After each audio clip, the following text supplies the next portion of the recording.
live. Ladies and gentlemen, welcome to Logos Roundtable, episode number 8.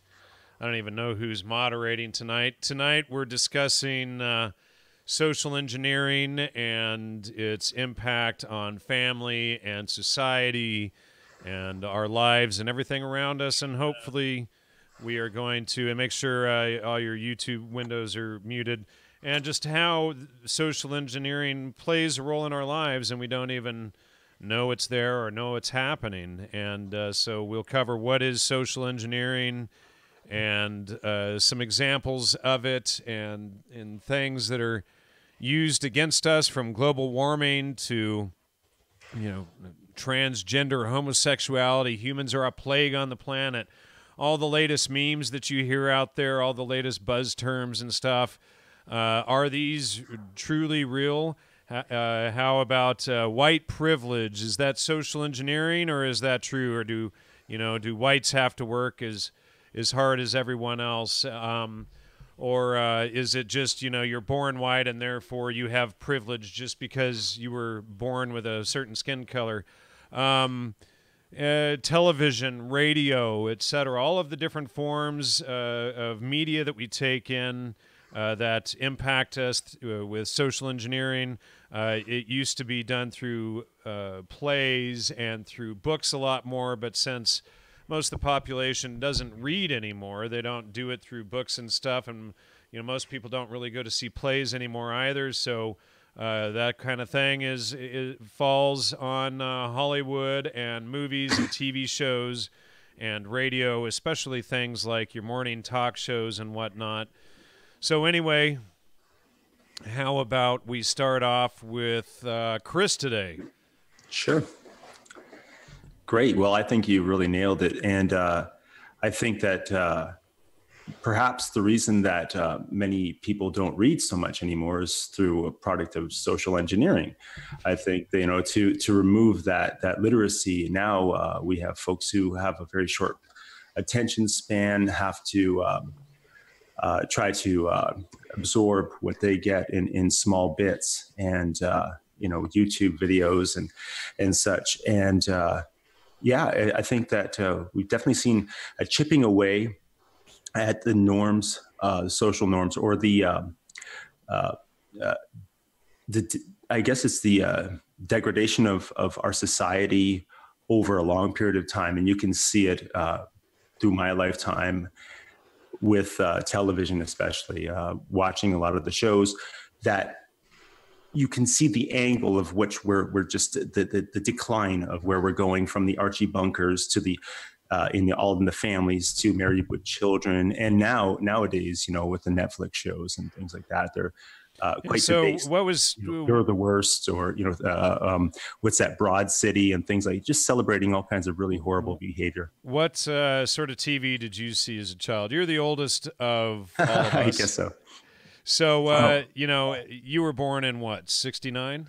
67. 67. Okay. Yeah, so Summer of Love. Hey, yeah, there July you go. of 67. I'm a product of that. So what sort of television was popular then? I remember, when I was a kid, reruns of Leave It to Beaver were still popular. Mayberry, All in the Family. That's a bad example. But of these shows, except for All in the Family, they all really geared toward positive family images, not negative ones.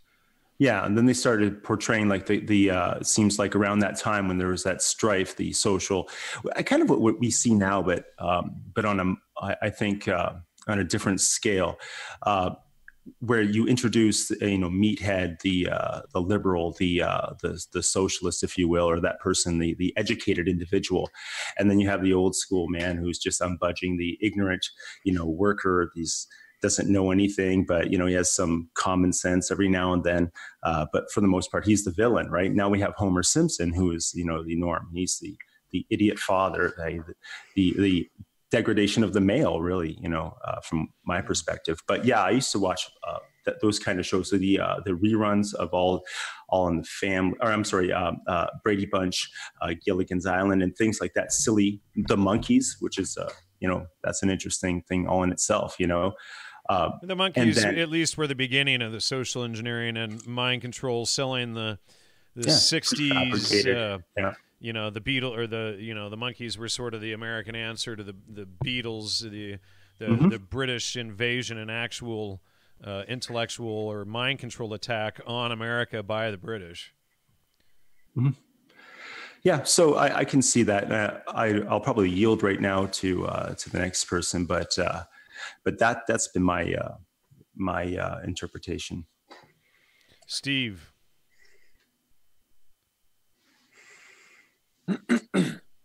Just refresh me real quick on what the topic is here. Well, social engineering, man. We're just going around giving our input, just on anything. We were talking about just in general. Through like mass like means. I believe like we were talking about television or radio. Yeah, you were talking about television, and I'll contribute to that a bit. The timeline of television is really interesting too.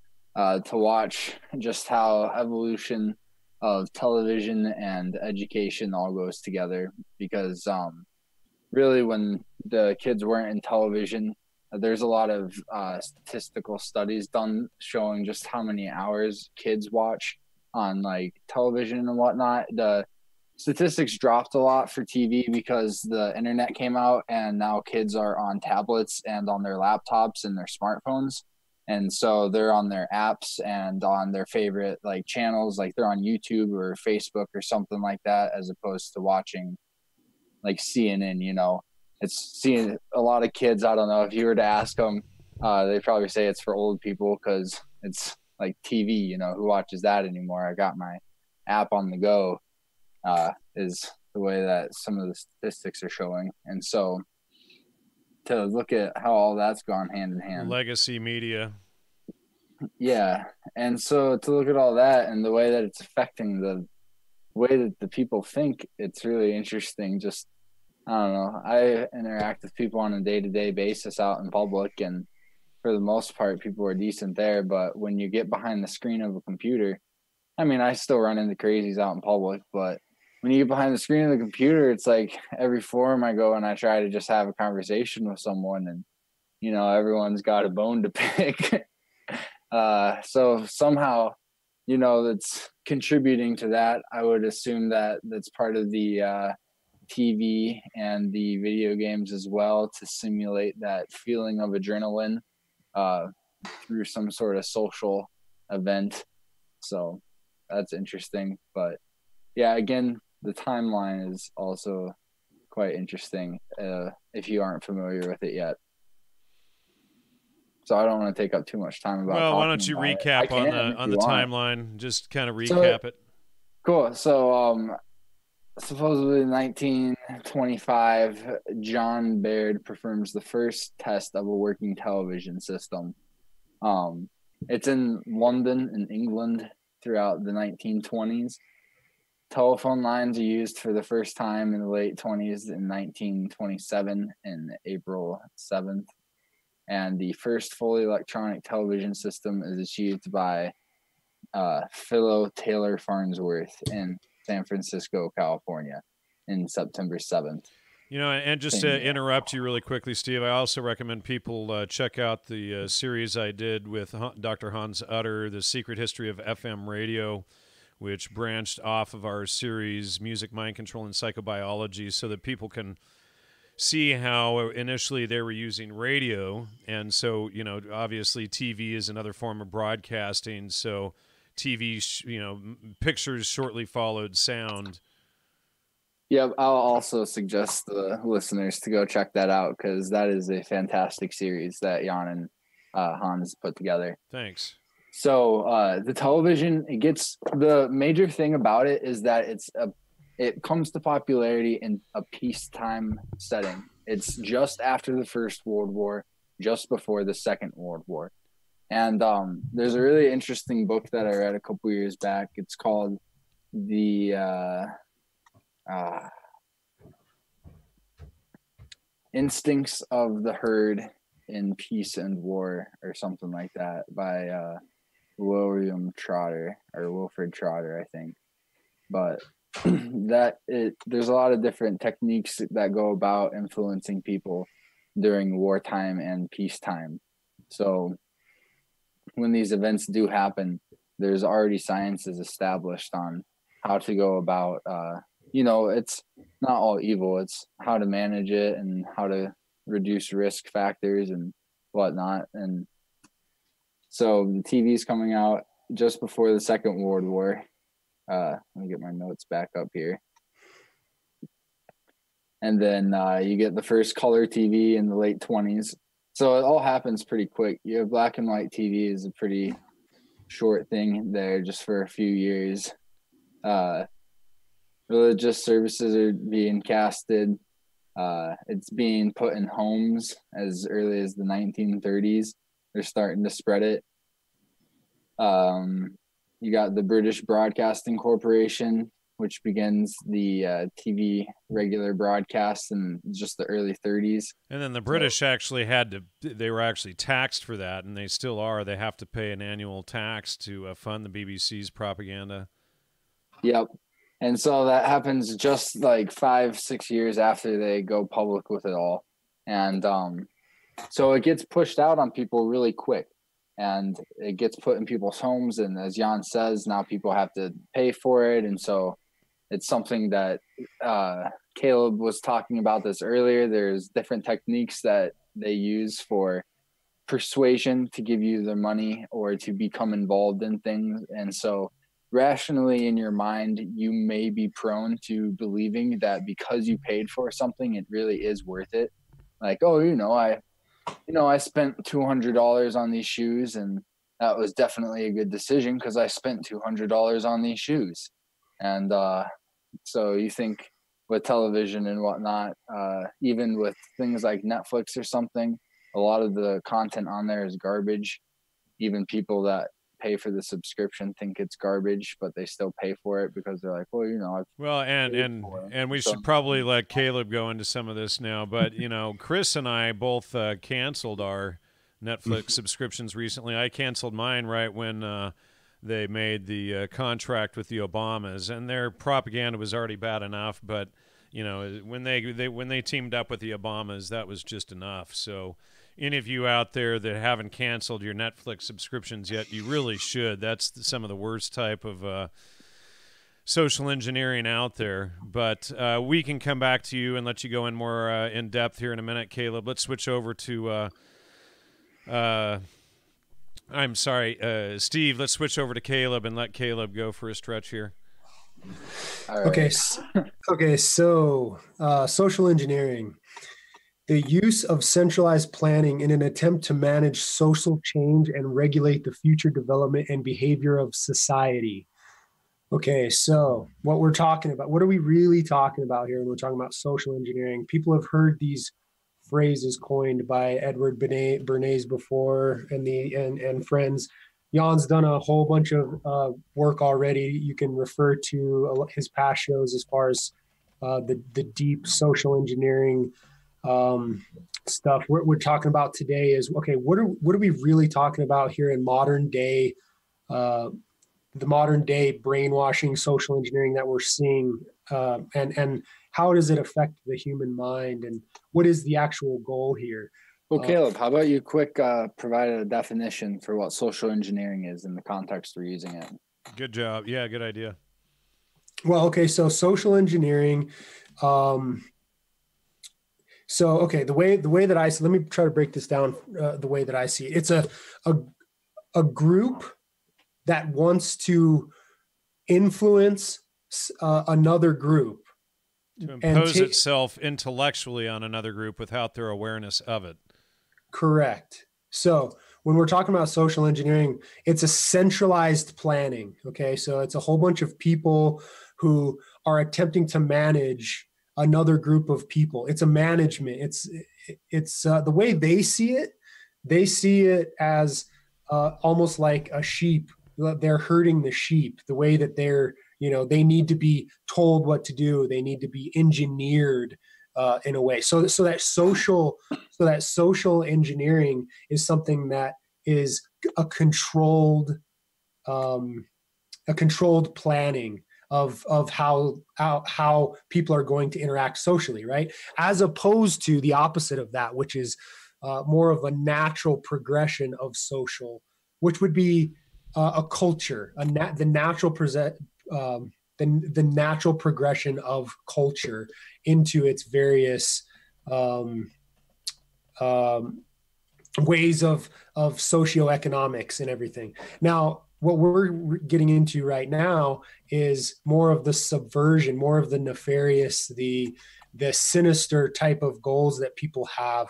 And one of the things that you keep running into when you look into this is things like subliminal messaging. I really like talking about subliminal messaging because I've had the most luck in my own personal life with showing people a little bit, underneath the veil of this whole facade that has been put in front of people's face. And if you can just show them a little bit of these, it's been going on since the days of the creation of all these mediums that we've been talking about, newspaper, it's been going on for a long time. It's basically propaganda. So the propaganda that comes out in the social engineering is sometimes hard to see. And, the advertisers are openly talking about it all the time. I'm sure you've seen these old 1920 ads with the doctors recommending smoking cigarettes. That's way more in your face. But then you go to the movies and you start to see previews for movies and they're saying catchwords and then you start to realize that they have a deep understanding of the way that words and images can enter the human mind. So social engineering has a lot to do with the subversion of what is natural and the insertion of a different hidden agenda. And so another thing that is important to talk about as far as when we're talking about movies and things, as far as my research goes, a lot of the social engineering started to take form during the couple world wars. And it didn't just happen in America. If you look into, there's a couple of really good documentaries from Dennis Wise. You'll have to look into his YouTube channel. He's got a whole series all about cultural Marxism and how this was taking place in Weimar, Germany. So in Weimar, Germany, you see this huge explosion with pornography and with all these things we keep talking about, with the destruction of the family, all this propaganda. They get kicked out of Germany. They come to America. And what happens is they buy these people who are also heavily involved in banking. They come to America. They set up these same social engineering platforms for them to be able to get a stronghold with the newspapers, as much media outlets as they can. Obviously, we know they get involved in the Time magazine, all the magazines, and then obviously they start Hollywood. There's a couple of really good documentaries I recommend you go watch on Hollywood about the Zionist influence on Hollywood, and you'll start to notice a whole bunch of coincidences with who all the people who are in all these industries that we're going to be talking about social engineering, these same groups are involved in. And there's no way it's a coincidence. So, all you people out there that are just saying, oh, it's the Freemasons, oh, it's the Illuminati, whatever. These are catchwords that people can hide behind. I'm interested in, naming the actual people. And I know it's a very controversial thing. We're not supposed to talk a whole lot about it. They don't like it. They run all these social media platforms as well. So you're going to hear me refer to these people a lot of times. One thing they have in common is Zionism. So the Zionist influence of propaganda, that Zionism and also cultural Marxism is very much intertwined. So of course you wonder, okay, what is this social engineering agenda, and what are they putting it in? They're putting it in their own material. They engineered the American dream. That's the sad part. When you start to dive down this rabbit hole, you start to realize the American dream was kind of given to us by Zionists. They kind of engineered our whole entire social platform. So of course, when we're talking about movies and TV shows, of course, it's one of the biggest platforms we have today. It's the entire entertainment industry. Okay. And yeah, as far as when we're talking specifically about social engineering, all the things that they got kicked out of Germany for end up getting inserted into the American economy around the same time. So I think that's really pertinent. I think people need to pay attention to this and try to link all these dots together, because the social engineering thing is intertwined with all the same people we keep talking about in the Frankfurt School, the all the cultural Marxist stuff, all the CIA, all the stuff that we keep talking about over and over again. So let's just get that out of the way. That's important to know right off the bat. Now, as far as what the end goal is of this social engineering, as far as I'm concerned, is what they're doing is they're inverting that which is the way I look at it is, okay, this group of social engineers are our enemies, essentially. Okay, that's why this documentary that I referred to before from Dennis Wise is called Communism in the Back Door, Communism by the Back Door, I think it's called. But it's like, how did these guys infiltrated our economy from the inside and started to control us from the inside out? And that's what we're seeing today. Is we're seeing all the after effects. And it wasn't very obvious in the very beginning.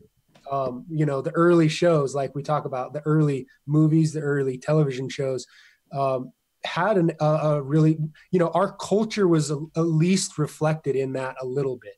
The culture that we had, our strong culture, our highly case selected values, more of a conservative type of a thought process, and when you viewed the family, was reflected early on. And then over time, it starts to become what they call it progressive, right?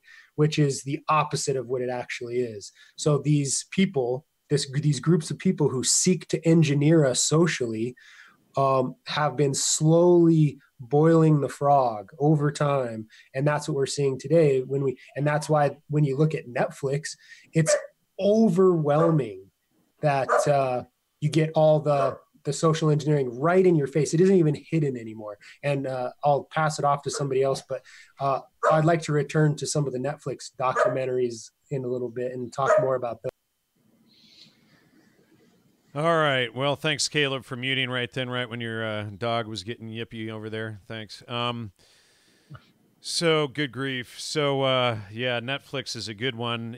We see a promotion of, the humans are the plague. That's a big one that they're promoting right now. Every show that you see these days has to have a homosexual in it. They're trying to normalize that as much as possible. It's, obvious and simple eugenics. For those of you who think it's just freedom and you should, jump in a rear end somewhere and that's wonderful. It's just simple eugenics. It's not living in truth. It's pleasure seeking rather than trying to build a family and future for your family survival. It doesn't take a whole lot of thinking to figure out that your family tree ends when you practice that type of behavior, as well as the transgender agenda and them creating, 70 plus or however many new genders these days. That's obvious social engineering for anybody who spends a couple of minutes thinking about it with common sense and not looking at it emotionally. Of course, those who consider themselves homosexual or transgender or whatever probably get very defensive hearing that. But think about it. Does your behavior promote the longevity of your family and your, for 7 generations out? Or, do you have to promote socialism because your family tree is wiped out and you're not going to have any kids or grandkids or anything else, and that's it? So you have to, promote leftist agendas and whatnot, for your own survival into old age. And, of course, then there's the transhumanism is heavily promoted these days everywhere we look. Elon Musk, Google, what's his name from Google now? Oh, shoot. Ray Kurzweil. and all of these guys, they're all involved in this stuff, but all of this stuff is social engineering. Also, if we think of, and I did the series Music, Mind Control, and Psychobiology with Dr. Hans Utter, and if we think of even the most basic types of rock music, any type, rock music, hip hop, it can even be done in classical music for that matter.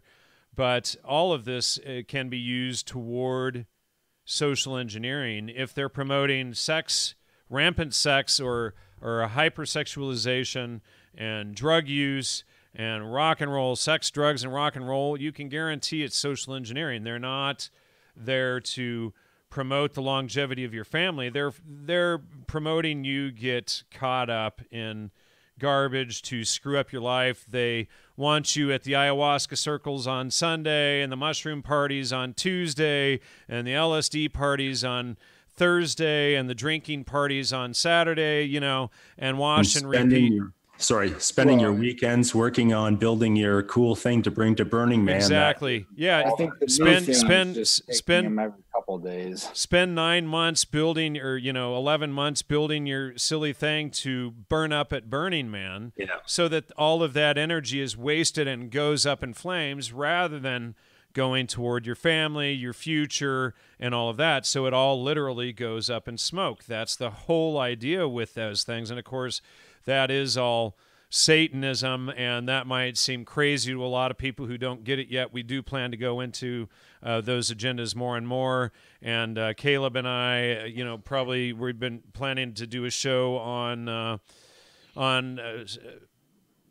laying out what the left and right are and how they impact things. And Rockin' Mr. E has a good show on his channel that breaks it down. That's only about 15 minutes. I recommend checking that out. But we'll be going into that type of stuff more soon. Pornography, all of this stuff. And we're going to do a show on pornography soon. I had Gary Wilson on some years ago, and we did a couple of shows on porn. People can check that out in the archives on the Logos Media website. He has gone away from doing that. He's working more behind the scenes now. I did reach out to him last week. And so he recommended a couple of good guys who are on the forefront right now that we can bring onto the show to talk about porn and what that is really about. And I used to live out in the Simi Valley, San Fernando Valley area, and that is the porn capital of the world. And of course, it is the same Zionist, if you want to say it politely, tribe that runs, the huge majority of that out there. It doesn't take a lot to see it if you get past the scary labels that are tossed around to, prevent people from even looking behind that. So, Chris, what do you want to... Well, speaking of Netflix, and this is a question I have for you, actually. I was curious if you had a chance to watch they had a series about, I think it was called Wormwood, about the Dr. Olson who was supposedly fell out the window, the CIA thing. And I was wondering what you thought of that, because I found that to be, anything I find these types of retellings always very interesting. And I wonder, they give you so much, but are they giving you sorry to cut you short there. No, it falls into your research. So here's the thing is I tried to have Eric Wilson on the show years ago and he declined. Of course, Eric Wilson is the son of, Eric Olson is the son of Frank Olson, who the CIA killed under CIA agent who was at White, I think, killed him. Of course, I don't have the brain database up here, but and even that's questionable because I've since exposed Hank Albarelli involved in a lot of the stuff and his connections to the Trine Day cell, and so. It's we have to get in and verify each one of his. Hold on a second, Olson.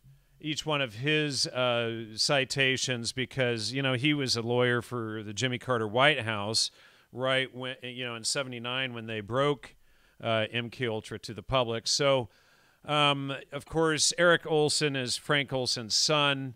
And then, Eric Olson gets a contract with Netflix. Now, to be honest, I'm going to, I've had, probably 50 to 100 emails, with people asking me if I've watched it. And number one, it was on Netflix. That was the first red flag. It's like, all right, how much did the CIA pay off? And this is just my own opinion, pay off Eric Olson to promote this stuff. And then we had Winona Ryder doing her series last year on the fake MK Ultra stuff, and making it about underground tunnels and all of this stuff, the underground world. They invert all of that. I'd also like to chime in on this a bit. Yeah, just a second. Stuff. But unfortunately, and maybe I should watch it, I did cancel my Netflix account, so I didn't watch the Wormwood series. Interesting title, though. Wormwood is a psychedelic that they make absinthe with. But I am 99.9% certain, without even seeing it, that it's going to be more spin and misdirection. Go ahead, Stephen.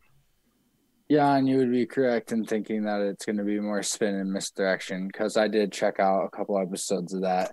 And from what I've seen, I'm starting to think is that just like with these tiny videos on Facebook that have shown to give people a false sense of being informed, a lot of these Netflix documentaries are also aimed at that as well.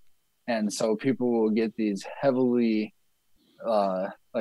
convictions about these topics of which they feel they know, like they feel like they know a lot, but they really they're don't. TV educated. And so I spent 2 years reading through most of the MK Ultra documents myself. Yeah, I've read most of them myself too.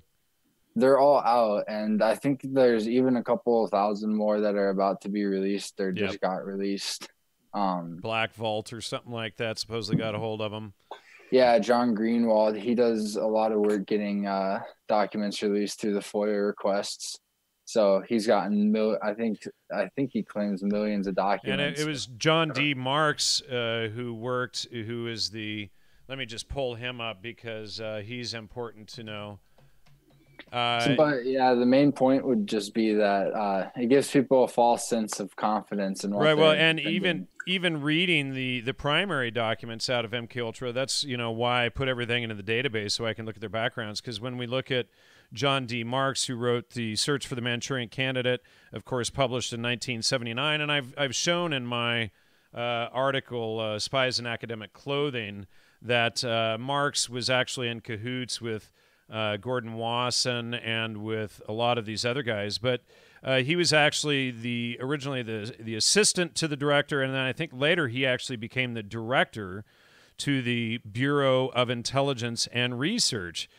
So here we have an agent who is supposedly exposing all of this stuff, but you can see when you go through all of the MK Ultra files that Marks and the CIA, whomever, inserted some stuff. But Marks has in the introduction, Marks has Gordon Wasson and all these guys helping him. And here's the Spies in Academic Clothing article. But if you go into that, you can find and there's John G. Fuller. Let me just get down here to Marks a little bit.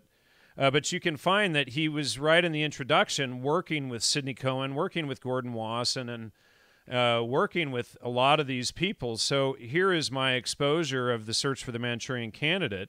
But in the book, he gets Gordon Wasson to help him write the section on Gordon Wasson, and doesn't mention that Gordon Wasson was just duped into working with Subproject 58. But it's all in there that these guys were all agents. And here Tim Leary even admits, our undercover agents in Los Angeles, admitting that he and Ken Kesey are agents, Oscar Janiger, Sidney Cohen. These guys were all agents. These guys are the CIA agents, folks. Jan, the people that we run into, you'll show them all of this, and then they'll be like, "Well, Jan, you haven't even watched Wormwood on Netflix." Oh yeah, well, you haven't watched Wormwood, even though I'm a world leading expert on MK Ultra, and the only one that I have come across who's told the truth on any of this stuff. So it's interesting just to see the Dunning-Kruger effect in action. Yeah. Well, ignorant and unaware. Absolutely. So how do we go about communicating this information to people that are? Well, that's, that's exactly what we're doing. But, there's only, I mean, what do we have? Like 150 viewers right now. Because some of the social engineering is about developing these convictions so that people they do buckle down on those beliefs and they hold true to that so that they don't really get into other areas of their life. Absolutely. Yeah, here just to show folks, this is that citation here. This and it just disappeared, but this is from the introduction of where did it just go to now? This is from the introduction of John D. Marks's book, and right in there. So Marty Lee wrote Acid Dreams. Sidney Cohen was the psychologist that gave the approval for killing Aldous Huxley with a massive overdose of drugs and LSD and stuff by Laura Huxley, and that's a whole other scandal that I think deserves a paper on its own. Humphrey Osmond, whom of course was Huxley's personal doctor. Albert Hoffman, who was CIA and French intelligence and the fake inventor of LSD. I don't think at all that he invented it. Here's Sidney Cohen here.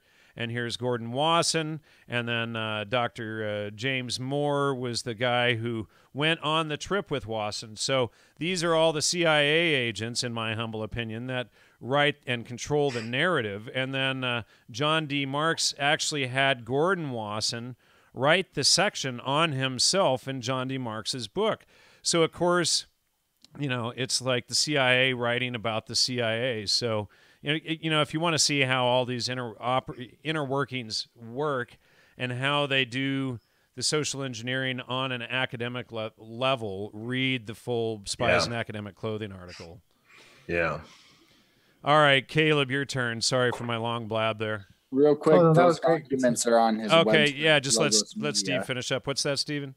Just real quick, so people are asking where we can find these documents, Spies in Academic Clothing and whatnot. It's on Logos Media, Jan's website here. Yeah, and I actually got a Harvard PhD, and there's an Oxford PhD who wrote, mind blown about the work, loves it, and he experienced the same thing at Oxford, and so we'll hopefully be having him on soon to discuss all of that stuff.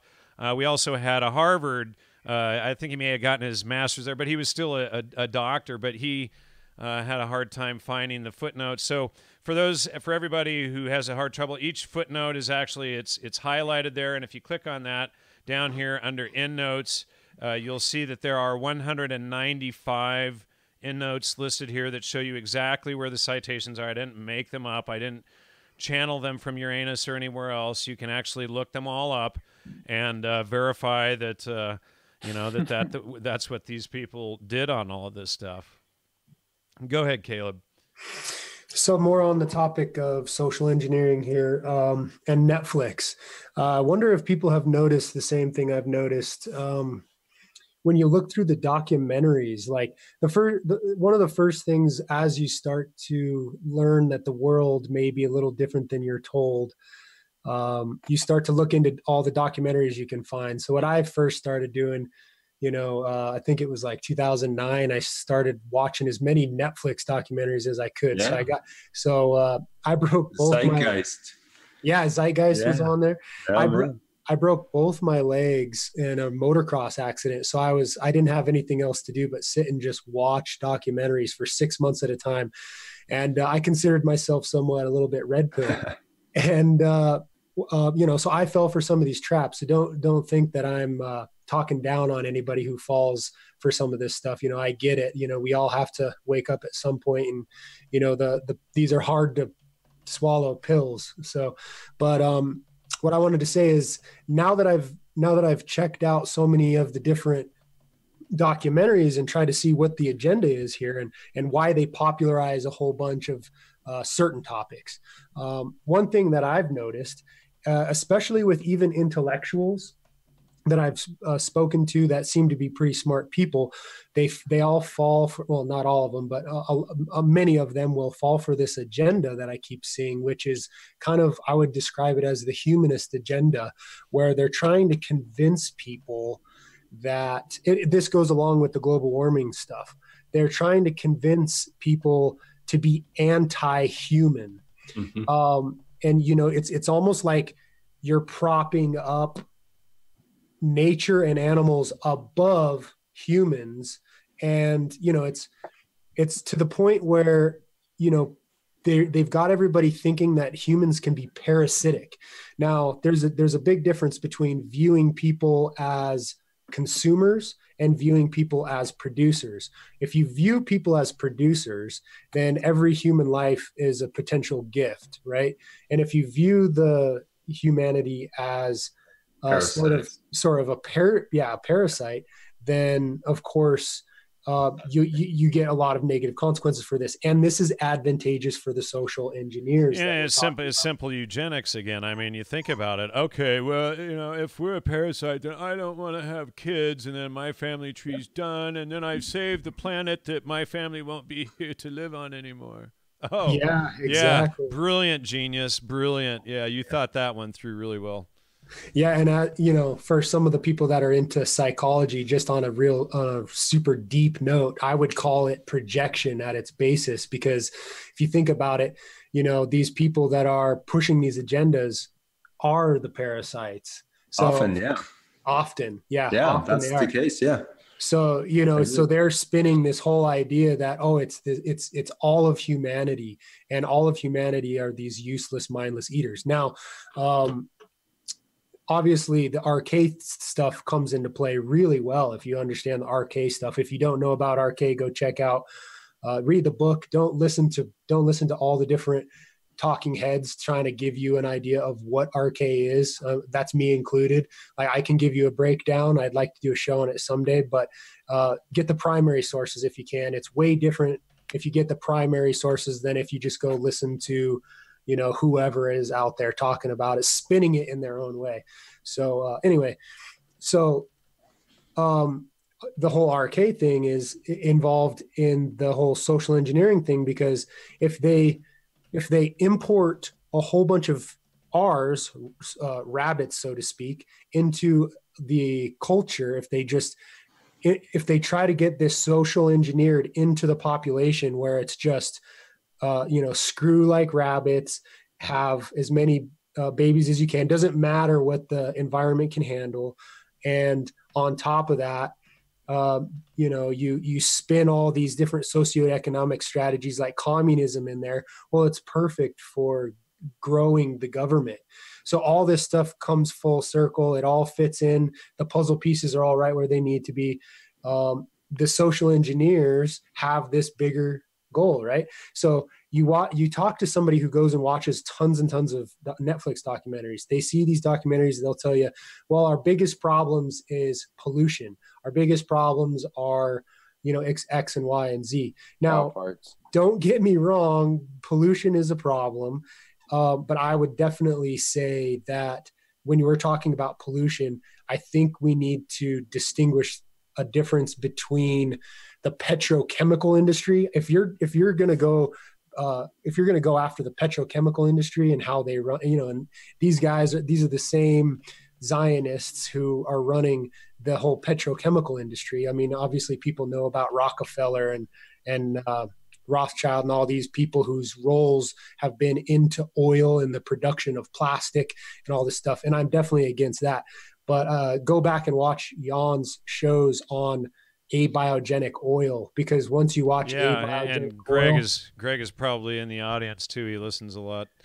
Yeah, go check those shows out, because I'm a critical thinker and I watch those shows with a critical, you know, the first thing that is the biggest red flag when you think about the social engineering involved in the whole spin of oil is they try to make it so that you believe that it's scarcity. It's a pollutant. That's what they do. They if it's scarce, then they can justify. It's not the second prices. most abundant liquid on the planet, and then it's a and pollutant. Fossil fuel is a coin.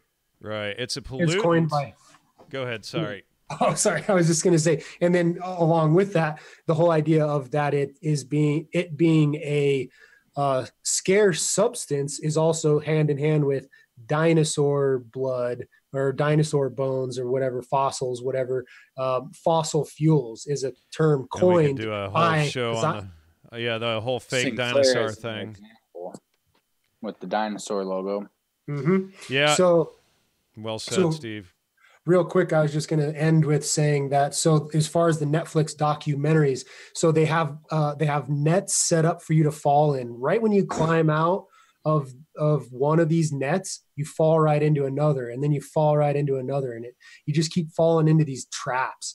And that's what's involved with. That's why I believe learn the critical thinking, learn the trivium, and people will say, well, I love watching documentaries. Well, one of the biggest problems you have then is YouTube and all these other platforms that we're using to try to figure out to try to do research and find some good documentaries here and there. They're all being shut down. Oh yeah, well, they defunded our recent Trivium show. It was, and then they reviewed it and found it was too controversial to monetize. And YouTube also demonetized our recent family show. I'm just going to quick read off some of these Netflix statistics. They're kind of interesting. So Netflix was established in 1997. It's got about 3,500 employees. It has about 130. These are statistics from 2018. It's got about 130 million subscribers. That's a decent portion of people. It estimated that it reaches 300 million people. So that's a good size. Like if you got 300 million people all together doing one thing, that's, if each of those people gives you $1, you got $300 million. And it's estimated to be like an $11 billion industry with the revenue in 2017. The projected one for this year was to be 15 billion. So the percentage of all those people, percentage of US adults that stream it daily is 23. So it's almost like 1 in 4 people are watching it every single day. And out of 70% of those, they binge watch it. Mm-hmm. So out of each of one of those 4, you got about 3/4 chance, almost of 70% chance of doing every single day, watching it and binge watching it when you have the time to. So that could be quite influential in one's life if you're sitting there binge watching Netflix every day. Absolutely. And they're absorbing the content. So yeah. And they're now they're a content creator now as well. So they used to just provide movies. They would it was like you would send they would send them in the mail, and then you could start streaming them. And now they're making their own stuff, and you have to. And I think that's a big part of their. I don't want to get into anything too graphic at all, but Chris, I know that you've looked into the explicit cinema before, and the new Netflix, a lot of their original stuff, it has straight up pornography in the show. Mm-hmm. I mean, they got sued recently for doing a film in South America, in Argentina or somewhere, that actually showed a young girl engaged in a sexual act, and they got hit with a pretty hard lawsuit for that.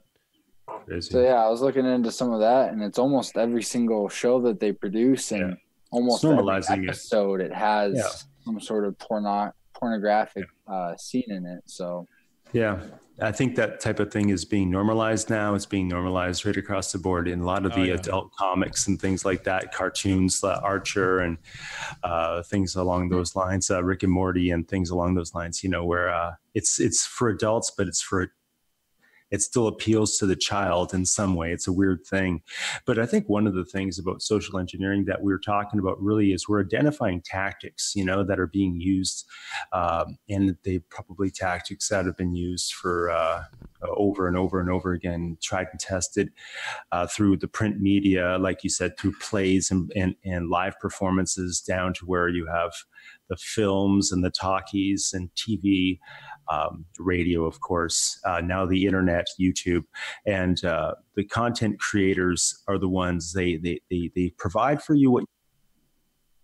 We lost your audio there, Chris. You cut out. I apologize. It sounds like you're back now. I don't know what you did there. No, we lost your audio, Chris. How's that? There it is. Yep. Okay, Yeah. So I apologize, guys. Yeah. So I was just saying. Now you're hot. You need to turn your volume back wherever it was. I apologize. I'll back down. Is that still too high? Yeah, that's good. Okay. Yeah, I was just saying that I think that that's a thing that, the trivium helps you identify these tactics so that you can question what the motivation is, because ultimately the people are motivated to do these things for a reason, and they're motivated to you have to kind of understand what that motivation is and what the message they're trying to tell you. It's that whole that rhetorical triangle idea. What's the message you're trying to give me here? And once you kind of realize it's not necessarily going to be beneficial, it's going to appeal to things that maybe that you are curious about, maybe things that are titillating and such. But often it's leading you astray, in my opinion. It has for me in my personal experience. So getting back on track. You know what? And just really quickly here, before we go to you, Steve, and I've been wanting to do this for about 10 minutes now. But, Steve, why don't you give out your address so people can donate to you directly? That is at, here, let me pull it up real quick so I don't get it wrong. My PayPal info is... All right, here, while you're looking for that, Caleb, why don't you give out yours? mick.caleb@gmail.com. And I like any messages you want to send me. If you send me some shekels, I usually just throw them straight towards my getting a better camera, whatever, my computer setup, just so I can do better shows. I appreciate anything. Thanks. And that's the paypal.me/President Trip, just one word. And why don't you post that up in the chat as well so people can find that? For some reason, I don't have moderator status, so I've got to. You should. I thought I gave it to you, but we'll make sure you add it. I thought I added everybody a while ago, actually, and probably Chris needs to be added there as well. Chris, give out yours. Yeah, the Mayv, THEMAYV @gmail.com. And again, if you want to just send any information or, just to say hi, I'd love to hear from you all. So thanks so much. And throw some donations their way. Throw some donations our way. I think also thanks to Vivian and Polly for their donations to the show tonight. I really appreciate it. Anybody else who wants to throw up some shekels, hit the dollar sign down there. We appreciate the support. We can't keep doing all of this exposure without everyone's support. Obviously, them defunding my channel. If anybody noticed last week, a perfect example of how YouTube screws with my channel. I hit 57,000 subscribers today. So when I had Adam Green on the show, he had 700 to 800 live viewers with 39,000 subscribers, and I had under 140 live viewers with 57,000 live subscribers, and my copy has 3,000 views right now, whereas his has like 10 or 20,000 right now. So it just goes to show that they are completely manipulating the numbers, throttling my channel, etc. Still, it's just a constant game. I mean, them demonetizing shows on the Trivium and Family. That's absolutely ridiculous. Changing Images of Family episode 1 was demonetized for talking about them attacking family. Go figure. Even family isn't approved for advertising now. Well, if you talk about it, if you talk about it in a certain light, if you're going to demonize it, if you're going to talk about how family wars or how it's backstab your brother or your father or whatever it would be, then they'll let that go on YouTube all day long. They'll any kind of degenerate stuff or music stars shaking their ass or taking their clothes off or anything, and that's all good. But bring your child to a pride parade and videotape that with naked men running around, and that's going to be no problem. Oh, yeah, absolutely. Absolutely things correct. Like that. So real quick before we move on. Just, what, I'm going to give it to you a second, but, and I want to say that, we've also figured out, and Caleb and I, we're going to be doing a show on this soon, but we've figured out what vampirism really is. It is real, folks, and so Caleb and I are going to be putting together a show on that soon. And, we'll be sharing everything, hopefully be doing a roundtable or an unspun episode on that in the coming weeks. But it's pretty mind-blowing what we've discovered independently. Caleb and I talked about this today. I was all excited because I've been figuring it out, watching True Blood and all these different shows. And I'm like telling Caleb, hey, dude, I figured out. And he's like, got all the same data points already. So, that'll be good. Go ahead, Caleb. Yeah, that'll be a deep, dark show. If people want to jump down that rabbit hole, we'll have to put something together for them in the Talk future. about quick defunding, quick defunding of an episode, demonetizing it. They will no doubt demonetize that one. Yeah, I've gotten to the point where I just have decided, if it's true, I need to expose whatever is true, because I don't want to have any hidden agendas. I don't want to not say what is true for any reason. I'm not scared of any of it. I just want to make sure we present the information in an aspect that is digestible for people. So we'll work on that. But so one thing real quick before I move on from the Netflix thing, I just wanted to mention that as far as I'm concerned, a lot of people are controversial about where the most mind control and social engineering is involved in what category. As far as I'm concerned, it's pretty much widespread across all categories, but one that's completely missed by most people is that comedy is one of the easiest subversive ways to get people into an idea by laughing and associating it with something really super funny. So if you watch a lot of the comedies, you'll see they'll increase the amount of all these other topics and try to twist them into a funny way of delivering them so they stick in with you. And if you really think about it, it molds our culture so much more than you think. Everybody's running around telling jokes all the time and reciting movie lyrics to each other. It's an abuse. And it puts the comedy puts your guard down, and we had even talked a couple years ago about changing the format of the show to a comedy bit to slip the bits of truth in there. But I used to hang out backstage, a lot at the Comedy Store in LA back when I was friends with Joe Rogan back in the 2000s. And yeah, man, I mean, back then I wasn't aware of it, but I can look back at all the times I was backstage and saw the shows and everything and what was going on there. And yeah, it's all definitely social engineering. You slip that stuff in, you throw out jokes on, the Bible is all fake. It's not based on logos or truth. Don't read it. It's all nonsense. Hey, let's tell lots of dick jokes and sell porno and, anything iniquitous. That's what's good. That's what we need to sell. So, it's just, you can see it when you're back there behind the scenes. And thanks also to Gokuchi for throwing up the $10 super chat there. Anybody who wants to support the show, we got 169 people in there tonight and like 3 or 4 donations. We appreciate any support, and please share support with these guys too. And I need to get the Logos Roundtable website up soon. I'll try to get that done this week. If anybody wants to help throw some support for that would be helpful to get that done as well. Yep. So can I just quick go back to this television thing? Yeah. It's a really interesting note, and Natty Nasty just commented saying anyone who is degenerate is seen as cool or savage. Yeah. And this is a very interesting note from the television standpoint, because the first major institution was education, and that is what got the kids away from their family and got them into these abstract thinking realms of academic pursuits.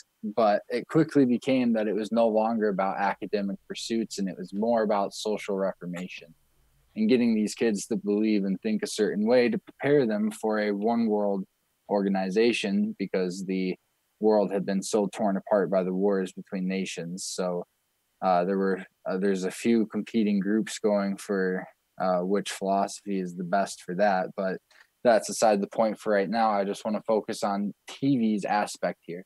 So the kids are going to school for 8 hours a day, some kids in America.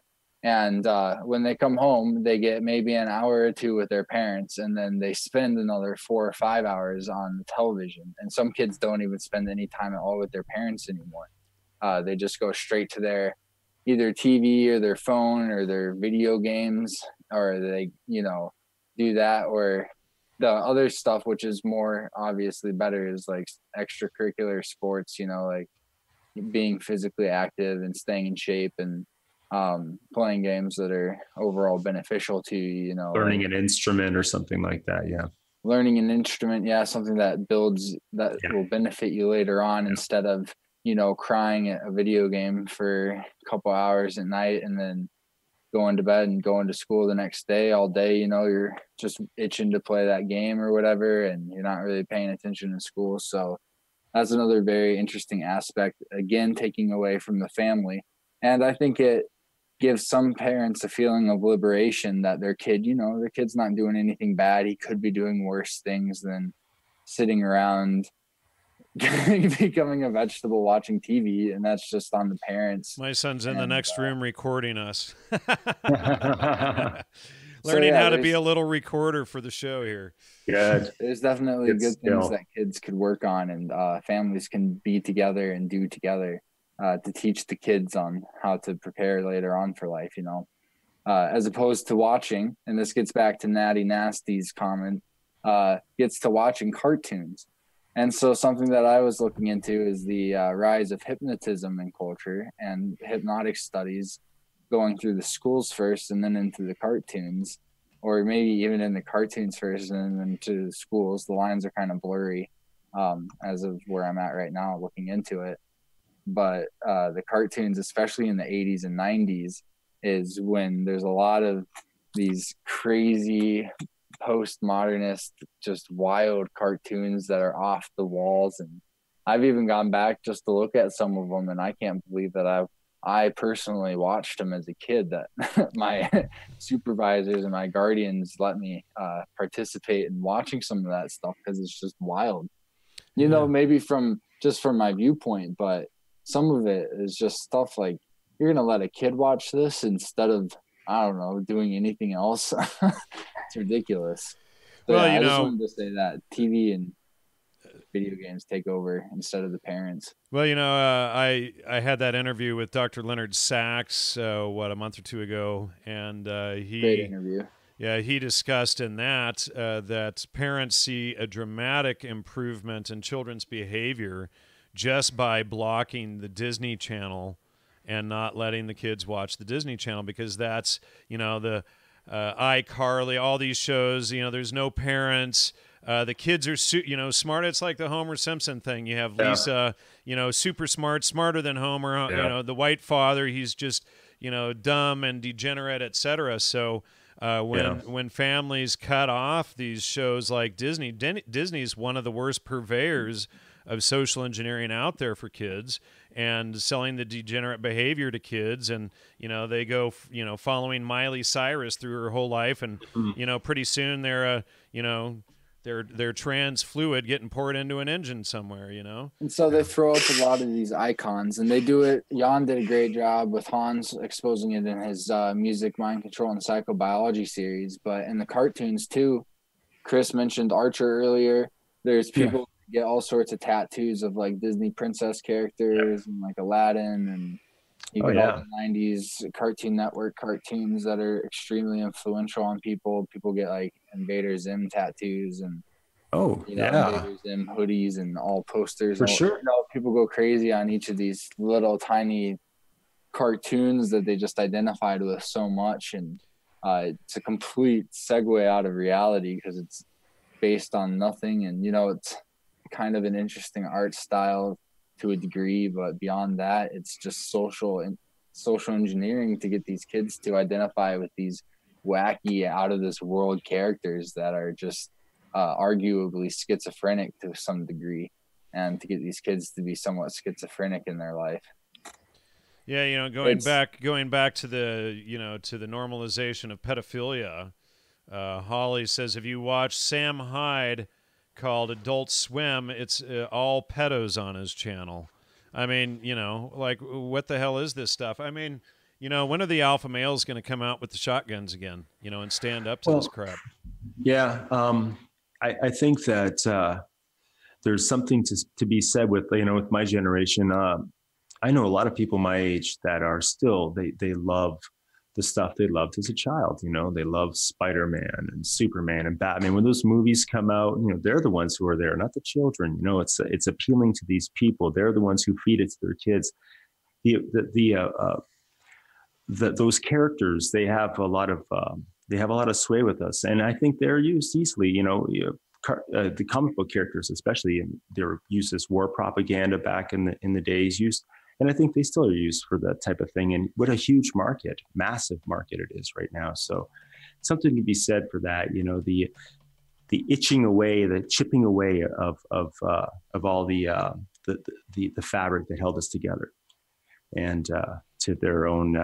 These tactics are very effective, but they need to be done over a period of time. I think if to get the things to the Sodom and Gomorrah level that we're heading is, I don't think it would work right out of the gate. I think you have to chip away over generations, you know, over decades, and you can see, you know, even we were saying earlier the amount of the attention span people don't have as they used to read a book, or, you know, they need short little videos and things like that. And often these things to signify that they're correct. You see these little videos on Facebook, the virtue signaling videos, or little memes and things like that. So we're in a meme world. This is the world where we live in these days. Yeah, that's how it seems to me. So social engineering at its best, right? Wrapped up in a meme. Mm-hmm. Memes. So.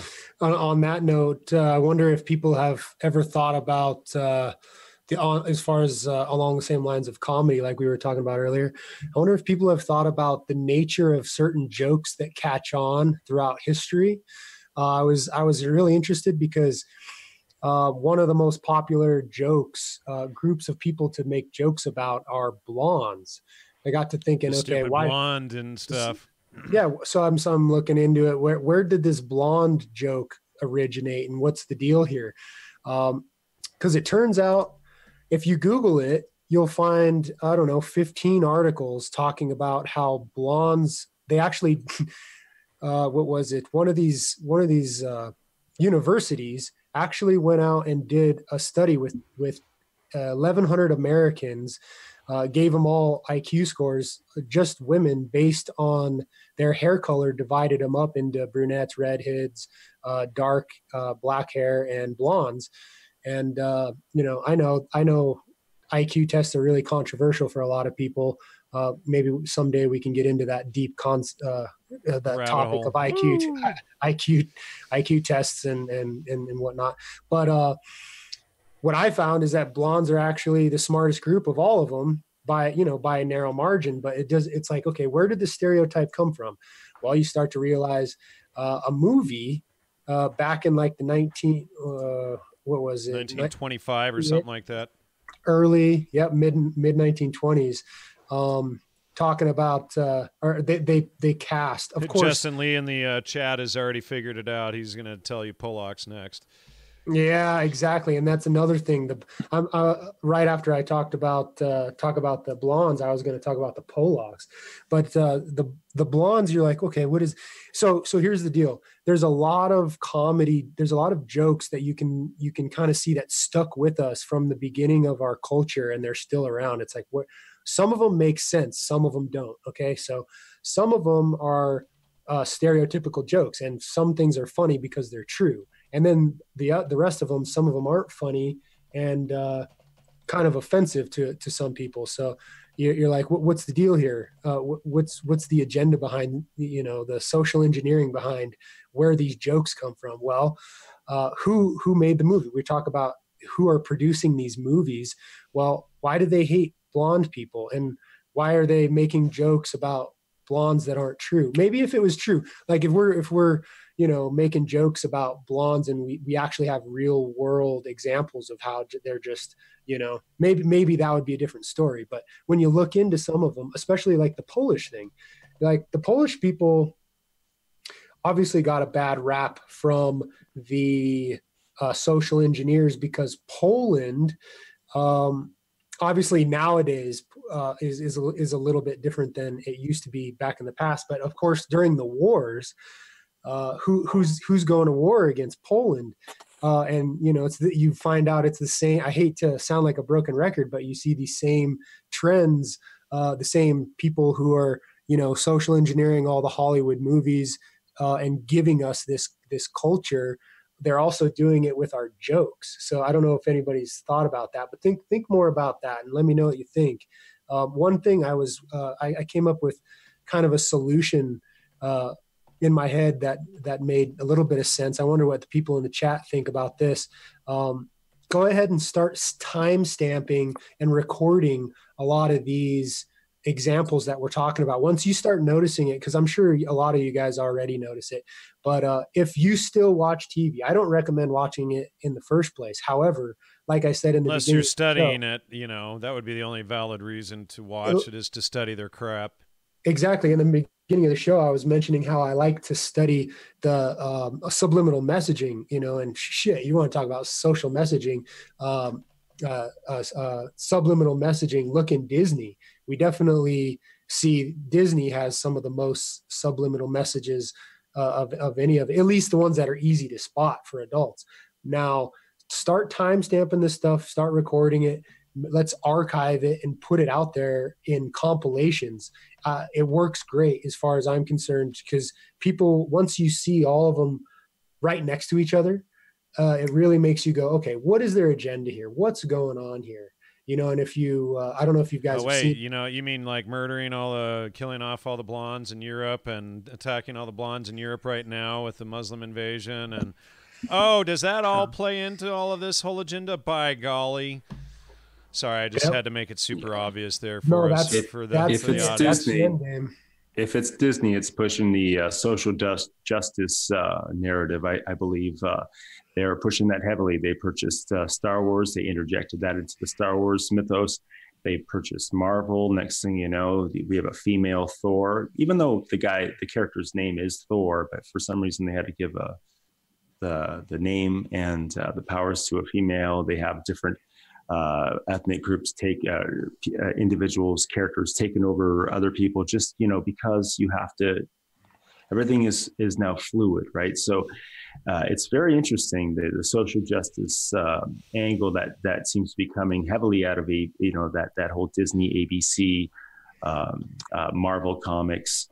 They even admitted that going that route was not necessarily doing a good move, and then he had the person who made that comment, if I recall correctly, had to retract the comment because of, it's super simple to kill the social engineering getting into your home. You stop watching the TV. Yeah. You stop playing the stupid rock music that you grew up with, that's repeated every day ad infinitum for the rest of your life. The same stupid songs over and over. My goodness, really?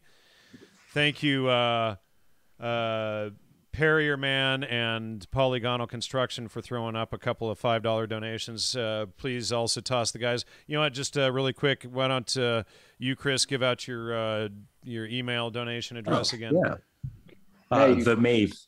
Yeah, it's the Mave at gmail.com, TheMayv. Thank you very much. Steve? At gmail.com. Yeah, I've been commenting it here in the chat, but it's paypal.me/President Trip.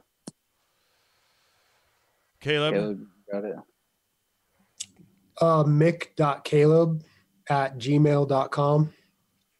And I will try to get that website up this week, guys, so that they can just go on there and donate to whomever they wish during the show. How much further do you guys want to go? Should we wrap it up here, or do you guys want to continue on for, say, another 15 minutes? Yeah, we could do another 15. I mean, it would just be, again, just to kind of reiterate what you were just getting at, just sort of stepping out of the fictional world and into a world of reality where instead of researching who's the main characters on Game of Thrones or whatever, research who's the main characters behind or memorizing the World Series scores, or stuff. It's like this is I mean, you might look cool with all your sports friends, but this is a distraction. Not to bash on sports fans, but it is a distraction. It is a form of social engineering. And the goal is to keep you focused on sports and not looking into what they're doing.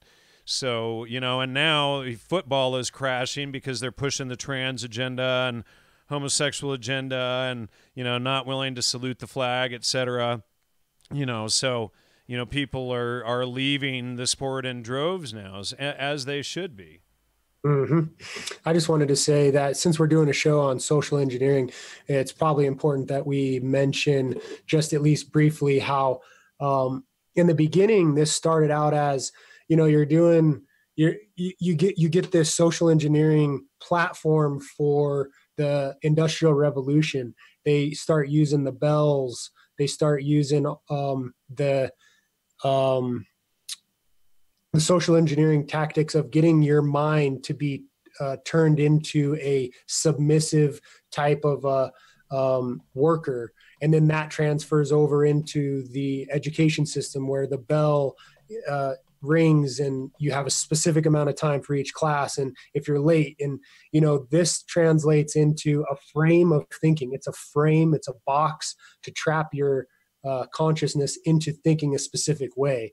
And then you start to see this transfer over into the schedule for television shows.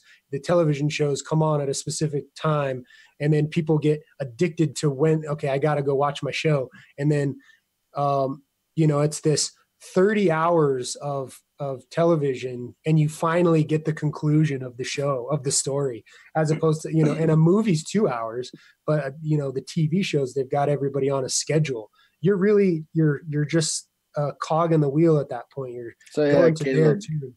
On note of names that should be mentioned while talking about social engineering, Pavlov comes up. He's famous for his dogs, less famous for creating the school bell. Less famous for his human experiments. And he had come to the conclusion that humans were only 1 degree harder to condition than dogs were. And that's on the scale goes way higher. So the guy look at that, we got a thumb down finally. Really spearheading all the social engineering research for how to condition the human body. He had believed that it was just a little bit more difficult than training your dog. And for any dog owners, Caleb, I know you have a dog. It's not difficult to train a dog, and it's not difficult to train a human either. So yeah, actually, as far as dog training goes, one of the things that the biggest thing I think people miss is that when you give a dog a reward when it does something bad, you're programming it to do the bad thing. Most people have no idea. Oh. Same thing with, I'm not a parent yet, but I plan on it. And I've done a lot of, at least as much observation as I can in my own life with my parents and with other people and their kids, to know that it at least is very similar where, we got this millennium problem nowadays where for some reason they're having a really hard time coping with taking responsibility. They need safe spaces, all this. Isn't that all the this truth? Stuff. Yeah.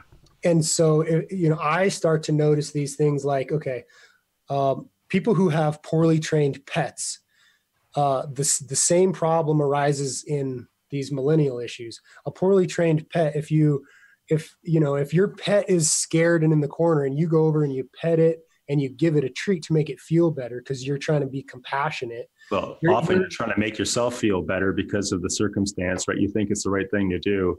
Yes. So no, you're perfectly correct to say that. Most people try to justify their actions by subverting or by projecting their consciousness onto the pet or the person. Meanwhile, they're, learned helplessness. Somebody just mentioned in the chat. That's exactly, there's a bunch of experiments that I looked into with dogs and how you can actually train them to become helpless. Well, you want them to get better. You want to train a dog correctly, or even raise a kid well. You want to reward positive you give them positive feedback, reward positive behavior. And it's okay to, people are like, well, all you do is you don't want to raise a kid the wrong way, so you have to be all positive. Well, it's a game. You have to have discipline. You have to have discipline. So you have to have consequences doesn't mean you go for beat negative. your kid all the time either. I mean, Yeah. you know, No, you have to have some consequences for negative, and you have to have lots of positive, as many positive reinforcement as you can. However, what you'll notice with this whole social engineering link is that what we're doing today is we're rewarding. One example is welfare. You know, you'll go and you'll get a handout, and simply because you're playing the victim, right? So you're appealing to people's emotions, and so somebody else says, "Well, I feel bad for you," which is I feel bad. I'm not stone cold, right? But the better thing to do is to lift people up and to give instead of give people fish, you teach them how to fish. Right. So the whole social engineering thing is the exact inversion of that, correct? The social engineering thing that is taking place on a mass scale today is you're entitled. If anybody tells you, if your emotions are more important, you're entitled, and your situation is everyone else's fault but your own. Right. Yeah, you know, there's all this blame casting and stuff going on. You see this with the Black Lives Matter. You see this with gay rights and the transgender movement. Everybody's situation, or you know, your problems, your position, your status in life is everyone else's fault but your own. You never want to look at yourself as the problem. You have to blame everybody else instead of realizing, wait a second, you know, if I change my behavior and start living in truth, start living in logos, then your problems are going to start, you know, minimizing and disappearing, and life will get a lot better and you'll be a lot happier in life. But if you're, you know, if you blame, you know, white males for everything that ever happened on the planet, you're an idiot, and you're going to have a life filled with strife, and you're never going to get things together. Well, this kind of what you're saying, I only hold on. Hold on. Let's let Chris go first. I just wanted to make a really quick. It's the emotional reasoning abuse, the promotion and popularization of that. Go for it. What Caleb was talking about, and what really struck with me was a quote that I've heard Jan say a billion times. The Sir Thomas More quote about, you know, creating the criminal and then punishing them, and that is essentially what I think is happening. It's too bad that Sir Thomas More was one of the founders of socialism and communist crap out there. But it's a great quote. I did recently take it off the Trivium website because he was such a communist idiot. But you know, it's like take one good thing out of his utopian nightmare. You know. But it's true that it seems to be an orchestrated thing where we've dumbed down the population through our education system, the Prussian base, the Common Core, all these types of these tactics used to remove people from their ability to find the truth or to find some type of certainty in any kind of situation, and that's a really sad thing. And I find that. That seems to be the goal of all these tactics, is to remove all of these little tethers that would keep you fixed to reality, and to be able to laugh at a lot of these propositions that people are putting forth now, like flat earth, or like the idea that you can be any one of a billion genders, or if I feel like a dolphin, you all have to adjust that to the fact that I wish to be a dolphin, and to these types of things, which are, you know, the emperor's new clothes type of idea, where we all have to suspend reality. That I think is the goal, where, you know, I just want to be,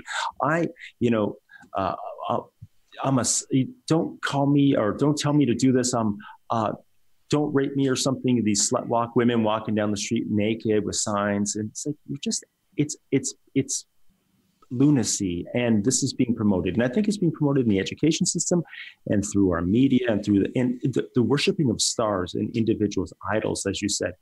You know, shouldn't worship people. They should, you know, maybe admire people who do things well, but worshiping of people is not a good sign, man.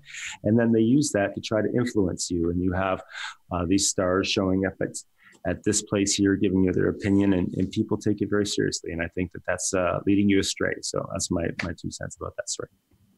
I yield. Steve? Yeah, I don't know. the education aspect is definitely true. There's all sorts of weird stuff that has been put into the system that is not at all to do with academic knowledge. It's all these weird social experiments like role playing and partaking in these mental games where, you know, we have to imagine that the four of us are on an island and there's no food, and one of us has to decide on who to kill to eat because that's what we have to do to survive. And so you can't take palm fronds and make a net because you can't weave shit and then catch some fish. I got use all a this stick for a spear. I got all this documentation of these weird mental games that they would do in school to try and teach morality from a humanistic perspective without using the Bible at all or any kind of religion, because that was not looked favorably upon in the public schools. And so it's just weird. They put hypnotism into the schools in the 60s and got big in the 70s and 80s. And it's just odd. There's some, you know, like, where does hypnotism go into learning how to read and spell when half of the world only knows how to read and spell in the 70s and they're doing hypnotism in the 60s?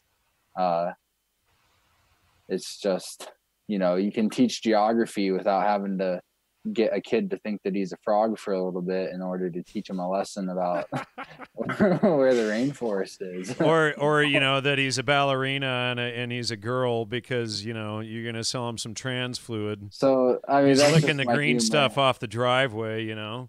That's just my humor. No, I don't know of any geography classes using hypnotism for that, but there are some very odd cases of hypnotism in the schools to get kids to partake in these ideas to try and figure out like who they are, and to like. There's also all sorts of weird spy stuff in governmental influences in the school. There's records of the schools telling kids not to tell their parents about any of the stuff that they learned at the school, and to not tell their parents that they weren't told to tell their parents about the stuff at the schools. And so it creates like this generational gap where the parents and the kids are feeling super and the music already creates a false generational gap that we expose in the Music Mind Control series. You know, when I was a kid, if you wanted to role play, you went and you put on some underoos and you ran around in the yard in your underwear with a sword or a stick or whatever, and you know, and that was the end of it. Today, you know, what the millennials do is, you know, they get everyone else to believe their neurotic thing, and they force everyone else to say you're Superman or you're Batman or gay man or whatever, right? You know, so, you know, but, you know, it's like, you know, what happened to the days when it was super simple? Go out, you know, put on your underoos or put on your Halloween costume and go run around the yard. You know, you don't have to force everybody else to believe your delusion. It's just part of this mass hypnosis. Is what it is this mass spell that's been put on people and I've got people down the road living from me that I see their bumper sticker. It says, I'd rather be LARPing. Rather be out live action role playing. Why? You could be doing so much more than indulging in fantasy. So let's see. We're going to wrap it up here in about 2 minutes. Why don't we give out our donation addresses? Chris, you want to start again? Thanks. Oh, yeah. Thank you, guys. It's the Mayv, TheMayv @gmail.com. Thank you so much. And you want to go, Steve? Yeah, that's just paypal.me/presidenttrip. And then, of course, people can go to logosmedia.com for mine or hit the super chat down there until the end of the show. Caleb, your turn. Yeah, so it's M as in Mary, ICK.CALEB. Mick, like a derogatory slur for an Irishman. And that's at gmail.com. Please feel free to email me if you want any more of my research. I have tons of notes. I love sharing all this stuff. I got lots of citations. I have a good time talking to you guys too. So, yeah, I basically just do this in all my free time whenever I can to collect this stuff. It's really interesting, and it's kind of difficult because none of this educational history is really put together in one place yet. So you have to kind of piece it together from all over. As far as I can tell, we're the only show out there, and what I've done in the years past has really been the only show to kind of coalesce all this. I see some spinoffs and some limited hangouts and whatnot, but, you know, we provide you the trivium and tell you to go research and check all the citations on your own and whatnot. So, you know, don't believe us. Don't veracundium us. Go check the citations of the research that we put out and whatnot. Think for yourself. Don't think with fallacies. Don't think, you know, when you're using logic and critical thinking, that's not the time to think with emotion. When you're in bed with your wife, that's the time to think with emotion.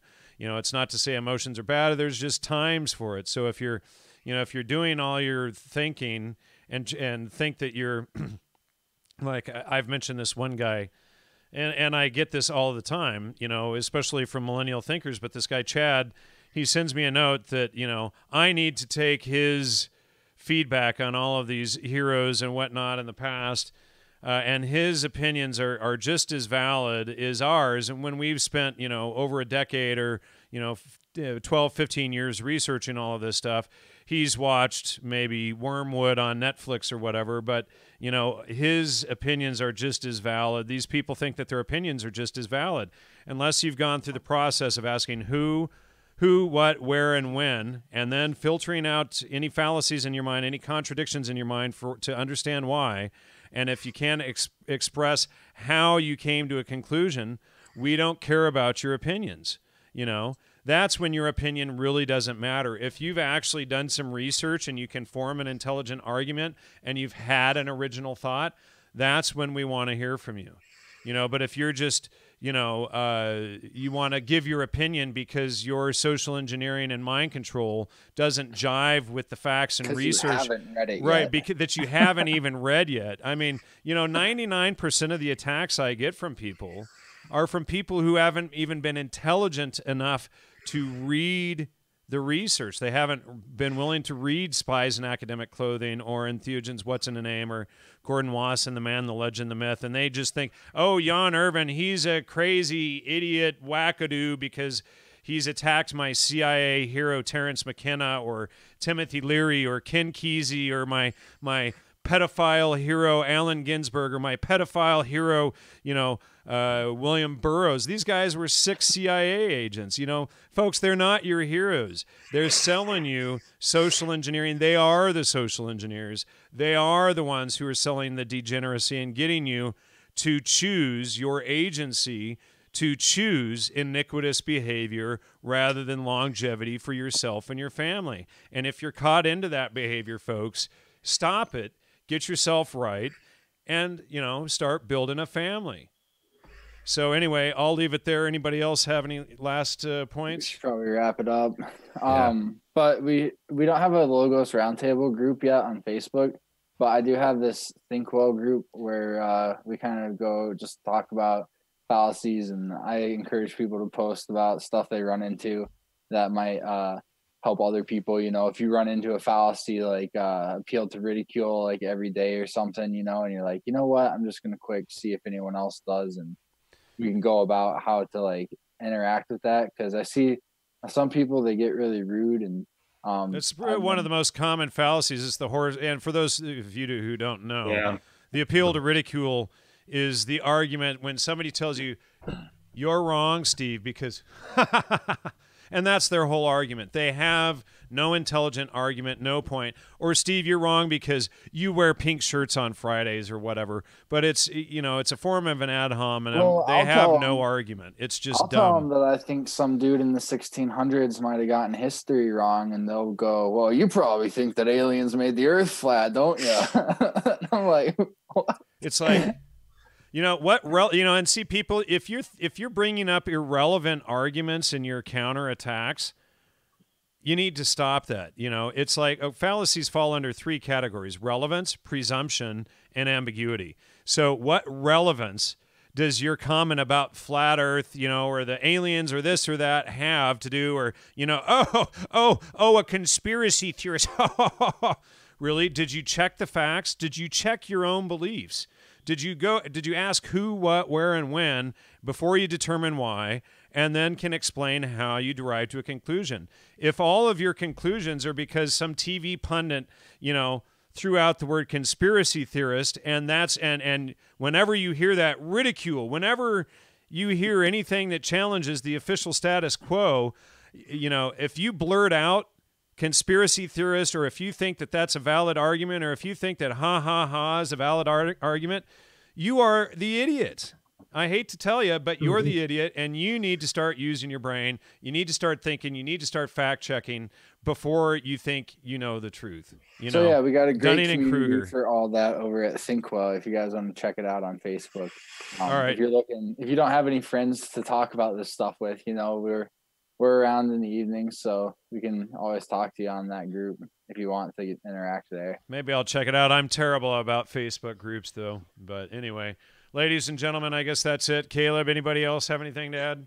I was just real quickly going to say that the one big thing with me, I'm completely open to being wrong about anything that I'm talking about. I don't have a problem looking at anybody's opinions about this or that. I'm more interested because we do the trivium. We're more interested in that which is, and if I'm wrong, I'll admit it.